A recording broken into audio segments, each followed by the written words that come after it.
She thought she didn't belong, until he told her she was worth every minute. On a snowy Christmas Eve in Atlanta, a single mom shows up late to a blind date, and what happens next will melt your heart. Stay tuned to witness a story of love, courage, and hope that proves love doesn't care about race. Snow spilled from the sky like the world was shaking powdered sugar over the streets of downtown Atlanta.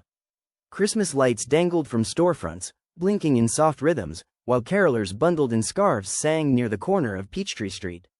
The city felt warm in spirit, even if the air bit like it wanted to freeze breath itself. Avery Hayes, poor black single mum, pulled her coat tighter, her soaked gloves doing little to keep the chill from her fingers. Her heart raced, not just from the cold, but from the anticipation, the guilt, and the self-doubt that always accompanied moments like this. Tonight, she had agreed, against every instinct, to go on a blind date. Not just any blind date, one set up by her best friend, Lila, who insisted Avery deserved to live, not just survive. Avery worked 3 jobs: a cashier at Dollar General, a nighttime janitor for a downtown office building, and the occasional Uber ride when she could borrow a car. Her life was a series of alarms, schedules, and exhaustion, and the idea of spending an evening in a fancy restaurant with a man she'd never met seemed absurd. And yet, here she was, trudging through the snow, imagining every possible way this could go wrong. Inside the Golden Lantern, a quiet, upscale restaurant with soft jazz humming from overhead speakers, Elias Ward, 40-year-old CEO of Ward Technologies, sat in a private corner booth. His charcoal black suit was crisp, the tie perfectly knotted, his shoes polished enough to reflect the soft glow of the chandelier above. A half-full glass of water sat in front of him, no wine, no cocktail. He had spent the last hour checking his watch, tapping the table, rehearsing the words he might say to ease the tension. Elias hated blind dates, he hated Christmas Eve gatherings, and he especially hated letting his best friend talk him into things like this. But he was here, waiting, for a woman he had never met. A woman who, according to his friend, was kind, strong, and worth meeting. Most men would have left. Most CEOs certainly would have. But Elias wasn't most men. He straightened his jacket as the hostess approached. "Sir, are you still waiting?" she asked, her tone cautious. "Yes," he said, forcing patience into his voice. "I'm still waiting." The hostess nodded, sympathy flickering in her eyes. "I'll keep the table reserved." Elias gave a small nod of thanks and turned his attention back to the door. And then, he saw her. Avery burst through the entrance like a gust of winter wind had pushed her inside. Hair damp from melted snow, a coat 2 sizes too big, frayed at the wrists, shoes soaked, and cheeks flushed from the cold, and perhaps from embarrassment. Her eyes darted nervously around the restaurant. She looked like someone desperate not to be noticed yet hoping someone would see her anyway.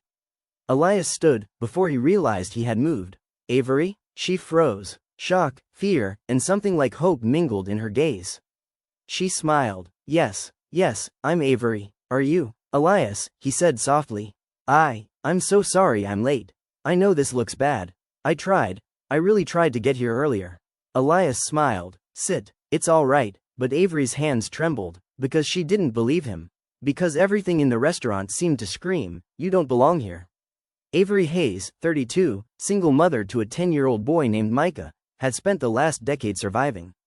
And surviving, she reminded herself, always showed. In her tired eyes, in her bitten fingernails, in the quiet way she apologized before anyone could even blame her for anything.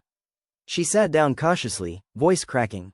"I know you waited a long time. I'm sorry." Elias tilted his head. "I said it's okay." "No, but it's not. You don't wait almost an hour for someone you don't know." Elias leaned forward, voice low and warm. "Maybe when you see the right person walk in, it becomes worth every minute." Avery's breath caught. She looked away, chest tightening. The waiter arrived, a stiff, thin-lipped man who scanned Avery with a flicker of judgment. "Ready to order?" His tone toward Elias was polite. Toward Avery? Thinly veiled disdain. Avery glanced at the menu, frozen. Prices made her hand fly instinctively to close it. "Oh, I'm not hungry. Just water is fine." Elias frowned. "You're not eating?" I ate earlier," she lied, forcing a small smile. Elias handed the menu back to the waiter. "We'll take a few minutes." When the waiter left, Elias leaned in. "You don't have to pretend." Avery blinked rapidly, trying not to cry. I'm not exactly the kind of woman who goes on blind dates in places like this." "I'm sure your friend didn't tell you that. He told me you were kind." And strong. A bitter laugh escaped her. Strong? Elias, I had to leave work late, run home on the bus, wake my son's babysitter's daughter because the babysitter fell asleep, get Micah settled, borrow her car, and then that car broke down halfway here. You walked the rest of the way? Elias asked, eyes widening. In the snow, yeah. She shrugged. So, strong? Maybe, but definitely a mess. Elias shook his head. Not a mess. A fighter. Avery looked away, unsure how to accept kindness. Especially from men like him. The waiter returned. Have we decided? Before Avery could decline again, Elias spoke. Yes. She'll have the grilled salmon with winter vegetables, and a hot tea, honey and lemon. Avery looked stunned. How did you? You look cold, tired, and like someone who hasn't eaten. I don't ignore things like that. The waiter scribbled reluctantly. And for you, sir? The same. When he left, Avery whispered, you didn't have to do that. I wanted to. She had no idea what to do with that answer. Dinner warmed Avery more than the tea. She found herself telling Elias things she had never told a man before. How she'd gotten pregnant at 19, how Mika's father left before he was born, how she had worked tirelessly ever since, and how the judgment from strangers, about being a single mom, about being poor, about being late, always followed her. Elias listened, not with pity, but with respect. When she finished, she blurted out the thing she feared most. You probably think I'm too much. Too complicated. He shook his head. I think you're extraordinary. Why? She asked. Because I struggle and survive? That doesn't make me extraordinary. It does, he said simply. Because you show up, even when everything tries to stop you. Her throat tightened. Finally, Avery asked the dreaded question. So what do you do? For work? I'm CEO of Ward Technologies. Her fork hovered mid-air. CEO, like? CEO? Yes, like, Forbes list CEO? She laughed softly, in disbelief. Avery laughed, wounded. Men like you don't date women like me. Why do you keep deciding my choices for me? Elias asked. She looked away. As they finished dinner, a waiter approached, not theirs, a younger one, nervously twisting a cloth. Sir, ma'am, I don't want to cause trouble, but the couple who walked by earlier said something to the manager. Avery felt her stomach drop. What did they say? They said she didn't look like she belonged, and they thought she might have followed you in. Heat crawled up her neck. Humiliation. She stood quickly. I should go. Elias followed, eyes darkening with anger. No, you're not leaving because of racists. I can't be inside places like that, she said, wiping tears. He blocked her escape, gently lifting her chin. You're enough, exactly as you are. Anyone who doesn't see that is blind. And I'm glad you came tonight. Her breath caught. Why? Because you're worth waiting every minute for. Elias removed his coat, an expensive wool one, and wrapped it around her shoulders before she could protest. It's warm, he said. It's too expensive, she whispered. You're more valuable. She pressed her hands into the fabric, overwhelmed. He asked quietly, let me drive you home. No, your car is probably too nice for the neighborhood I live in. I don't care about neighborhoods.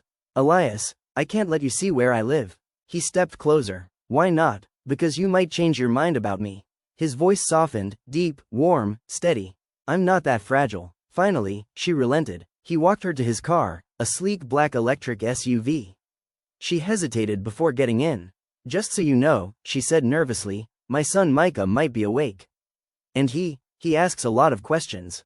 Elias smiled. I like questions. They drove through quiet neighborhoods until reaching a small, aging apartment complex. Flickering lights, cracked pavement, kids' bikes left abandoned near stairways. Before she got out, Avery turned to Elias. You don't have to walk me inside. I know, he replied, I want to. Inside the apartment, lights were dim except for a small Christmas tree missing half its ornaments. A little boy with big brown eyes sat on the couch, rubbing his eyes sleepily. Mom, you're home. Yes, baby. Avery smiled tiredly. This is a friend. Elias knelt down. Hey, Micah. Micah tilted his head. Are you Santa? Avery choked on a laugh. No, baby. Elias grinned. I left my reindeer at the restaurant.